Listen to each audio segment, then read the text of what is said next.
Someone just disrespected you, in front of everyone. Their words are just hanging in the air. A direct challenge to your composure. All eyes are on you. A mix of pity and morbid curiosity. Waiting for you to explode. Your heart's pounding. Your face feels hot. And 1,000 angry comebacks are screaming in your head. You feel the sting of humiliation. The injustice of it all. Your world shrinks to this single, burning moment. And every instinct tells you to lash out. Defend your honor. And put them in their place. But what if you didn't give them the satisfaction? What if, in that moment of intense pressure, you didn't crumble? What if, instead, you had a playbook, an ancient and battle-tested set of strategies that not only keeps you calm but lets you respond with a quiet power that commands real respect? This isn't a fantasy. This is the art of the Stoic response. The ancient Stoics, think Roman Emperor Marcus Aurelius, the statesman Seneca, and the former slave Epictetus, mastered this art not in quiet libraries, but in the brutal arenas of Roman politics.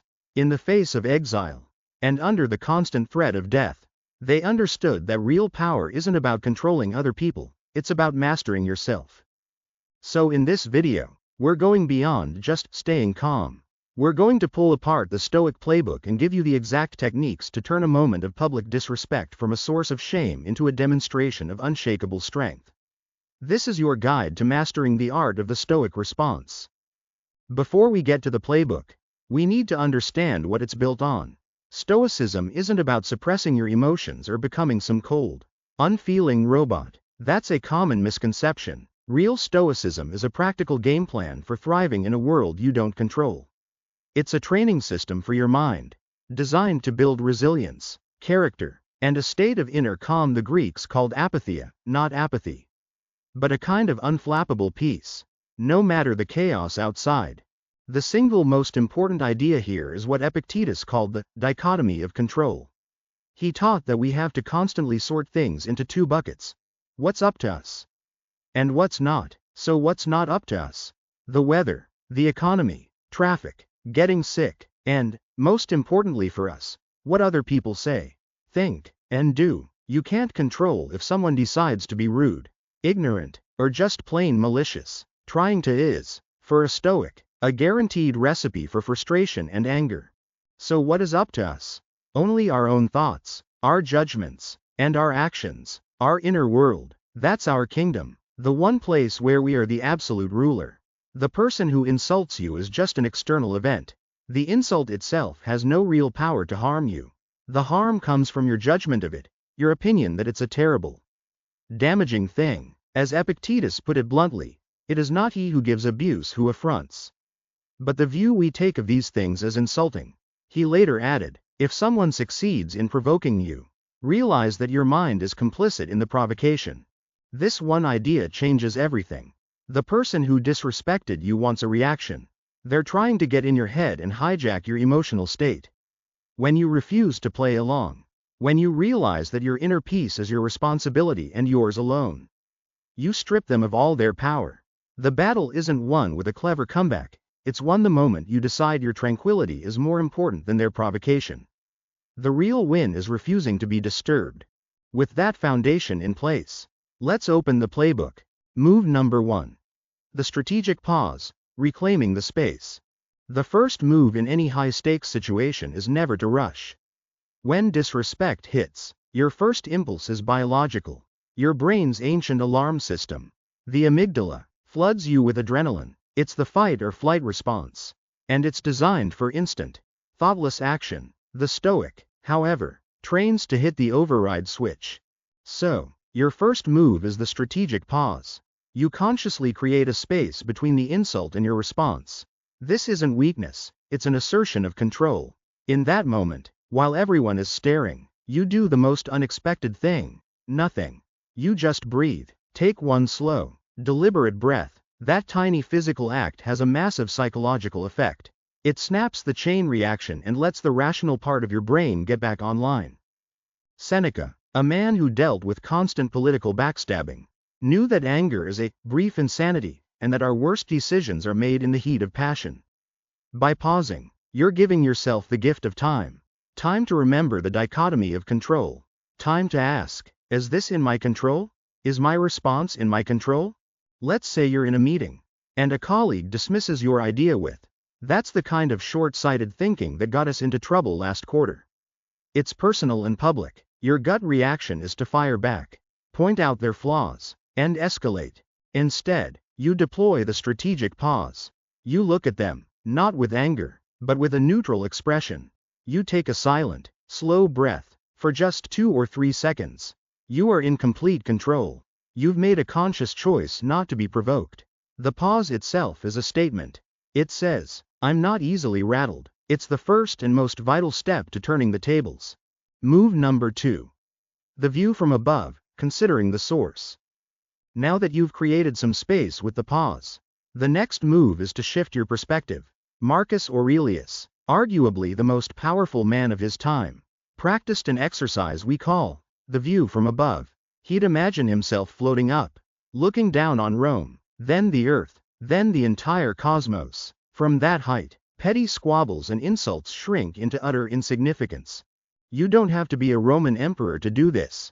After your pause, you mentally zoom out and consider the source. Who is this person? What's going on in their world? Marcus Aurelius wrote to himself, "When another blames you or hates you, go to their souls. Penetrate inside and see what sort of people they are. You will realize that there is no need to be racked with anxiety that they should hold any particular opinion about you." Often, people who lash out are doing it from a place of weakness, insecurity, or pain, not strength. Their insult isn't an arrow aimed at you, it's a symptom of their own problems. Does a doctor get angry at a sick patient's symptoms? Of course not. They see it with a clinical, compassionate eye. The Stoic response is to view the insulter the same way. Their words are a reflection of their character, not yours. Back in that meeting, after your pause, you apply the view from above.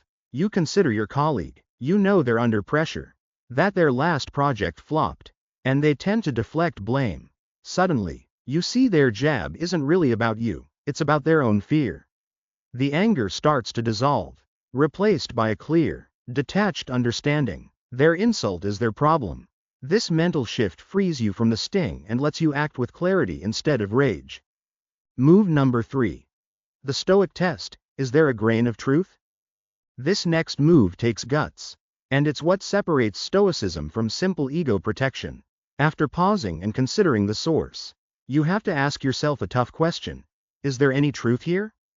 The Stoics were obsessed with reality, not self-delusion. Epictetus said you should inspect every insult like a customs agent. If it's false, who cares? It's an error, like someone claiming the sky is purple. Why should an error disturb your peace? But what if, stripped of its malice, the insult contains a kernel of truth? What if your colleague's jab about short-sighted thinking touches on a real blind spot you have? For a Stoic, this isn't shameful, it's a gift. The person, however nasty their delivery, just gave you free feedback. They've pointed out a weakness you can now work on. As Marcus Aurelius put it, if someone can show me that what I think or do is not right, I will happily change, for I seek the truth, by which no one was ever truly harmed. This completely reframes the situation. The insult is no longer an attack, it's a lesson. You're not a victim, you're a student, mining for wisdom even from a hostile source. So in that meeting, you do a quick, honest self-check. Is there any merit to the comment? If not, you let it go as the ramblings of a stressed-out mind. But if there's even a tiny bit of truth, you can mentally thank them for the lesson. It doesn't mean you approve of their delivery, but you separate the message from the messenger. Move number 4. The shield of humor. Agree and amplify. Sometimes, the best defense is no defense at all. When an insult is designed to get a rise out of you in public. One of the most powerful Stoic moves is self-deprecating humor. You take all the power out of the attack by simply refusing to take it seriously. The philosopher Cato the Younger was a master of this. During a court case, his opponent, a man named Lentulus, spat right in his face. The room went dead silent, expecting Cato to explode. Instead, Cato calmly wiped his face and said, "I will swear to anyone, Lentulus, that people are wrong when they say you cannot use your mouth." He exposed the absurdity of the insult, won over the crowd, and kept his cool. Epictetus offered this gem. If someone tells you that another person is bad-mouthing you, don't make excuses. Instead, answer, he must not have known about my other faults. Or he wouldn't have mentioned only these. It's a brilliant move. First, it completely disarms the attacker. They expect you to get defensive. By agreeing and amplifying, you leave them nowhere to go. Second, it screams confidence. You're so secure that their opinion is a joke, not a threat. And third, it wins over the audience. Imagine you're at a party and someone says loudly, "Wow, still sticking with that interesting fashion sense." The barb is meant to make you feel small. Instead of getting defensive, you smile and say, "I know, right? I'm hoping it distracts everyone from my terrible dance moves." Or, using the Epictetus model, "You're just noticing my shirt? Thank God you haven't heard me sing yet." The laughter is on your side. You haven't attacked back, you've simply refused to be a victim. Move number 5. The power of silence, the unanswerable response. There are times when the most powerful and articulate response is to say nothing at all. We often think of silence as weakness, as if we have to have the last word. But the Stoics knew that silence can be a profound show of strength and control. When someone disrespects you, they're trying to pull you into a game on their terms. They set a negative frame, and they want you to step inside. Any reply, no matter how clever, is still playing their game. It validates that their words had enough power to require a response. Silence refuses to play. It's a calm, firm statement that says, "What you just said is not worthy of my energy.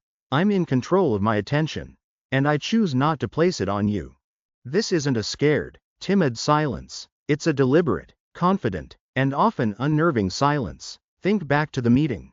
After your colleague's insult, you pause, but instead of saying anything, you just hold their gaze for a beat with a calm, neutral expression, and then turn your attention back to the business at hand. The effect is stunning. Your refusal to engage creates an awkward vacuum that the insulter now owns. They threw a punch and you just sidestepped, letting them stumble on their own momentum. You've shown everyone in the room that you're unflappable, that your composure can't be hijacked by cheap shots. As Marcus Aurelius said, the best revenge is to be unlike the person who insulted you. They're reactive, you're calm. In many cases, the most powerful move is to show the insult was so insignificant it didn't even register. Move number 6. Respond with virtue, not venom. If you absolutely have to respond, if silence would be misunderstood or a boundary needs to be set, the Stoic playbook says the response must come from virtue, not venom. The 4 Stoic virtues are wisdom, justice, courage, and temperance or self-control. Your response should be a reflection of these. Basically, your goal isn't to win or inflict a counter-wound. It's to handle the situation effectively and fairly, without sacrificing your own character. Let's go back to that meeting one last time. Your colleague insulted you. You've paused and decided that for the good of the project, this can't just be ignored. A response is needed. A venomous response would be, "That's rich," coming from the guy whose last project was a total disaster. That's a cheap shot. It's an escalation. A virtuous response sounds totally different. After your pause, you speak calmly, without any emotional charge. You might say, "I see it differently, but I'm more interested in finding the best solution for the project. Maybe you could walk us through the specific long-term risks you're worried about with my proposal? That way we can address them as a team." Look at what that does. It's courageous. You address the conflict directly. It's just, it focuses on the team's goals, not a personal feud. It's wise. It de-escalates and redirects the energy somewhere productive. And it shows incredible temperance. Your calm delivery proves you're in control. You haven't tried to win the argument. You've elevated it. You've responded like a leader. Move number 7. Premeditatio malorum, rehearsing for hardship. One of the most powerful Stoic practices is also one of the most counterintuitive, premeditatio malorum, or the premeditation of evils. The Stoics believed that we suffer most not from events, but from being shocked by them. We walk around hoping everyone will be nice, and then we're floored when they aren't. The Stoic prepares for this. Seneca suggested that each morning you should tell yourself, "Today I will meet with arrogant, deceitful, and envious people." Marcus Aurelius did the same. reminding himself he would encounter meddlers, but that they act this way because they don't know the difference between good and evil. This isn't being negative, it's a form of emotional vaccination. By thinking about the possibility of being insulted during your day, you rob the real thing of its power to shock you. When it happens, your reaction isn't, "How could they say that?" It's, "Oh, there it is, the thing I prepared for." It's like a fire drill. You practice when there's no fire so you don't panic when there's a real one. Premeditatio malorum is a fire drill for your soul. You rehearse getting insulted in your mind. You imagine the sting, and then you practice walking through the Stoic moves. You pause. You consider the source. You respond with virtue. When you do this, you build a kind of mental armor. You're no longer easily thrown off balance. Move number 8. Amor fati, loving your fate. This is the final, black belt move in the Stoic playbook. Amor fati is Latin for, a love of one's fate. It's the practice of not just accepting whatever happens, but embracing it, loving it, as a crucial part of your journey. The Stoics believe that everything happens for a reason within the grand scheme of the universe. To wish things were different is to argue with reality, and that's an argument you will always lose. When someone disrespects you, that event is now part of your fate. It happened, you can't rewind the clock. The normal reaction is to hate it. This shouldn't have happened, it's not fair. The amor fati response is to say, this happened, therefore, it was necessary, this is my path, and I'm not just going to endure it, I'm going to love it. Why? Because this insult is the perfect opportunity to practice my philosophy.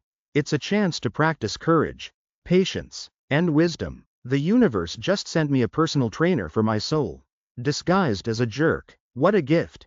This is the ultimate mental flip. An insult is no longer a negative event. It's fuel. It's a test of your character that makes you stronger. As Marcus Aurelius wrote, the impediment to action advances action. What stands in the way becomes the way. The disrespect isn't an obstacle on your path, it is the path. When you can truly embrace an insult as an opportunity, you become invincible. The art of the Stoic response isn't about one clever comeback. It's a deep practice, rooted in the understanding that your inner world is the only thing you truly own. It all starts by focusing on what you can control, your judgments and your actions. The playbook we've covered is your toolset for building an inner citadel.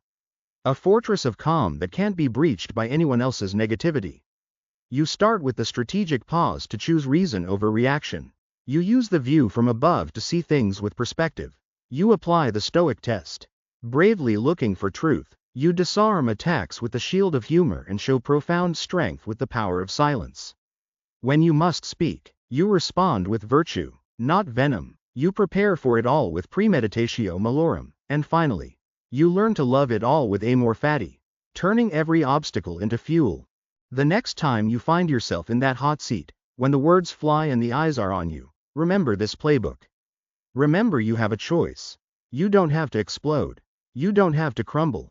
You can pause. You can breathe. You can choose to answer with a quiet power that no insult can touch. This is about more than handling disrespect. It's about forging a character of unshakable peace and formidable strength. That is the path of the Stoic. If you found this playbook valuable and you're ready to build your own inner citadel, give this video a like and subscribe for more practical wisdom. And let us know in the comments, which of these Stoic moves are you going to try first? The journey to mastery always starts with one deliberate step.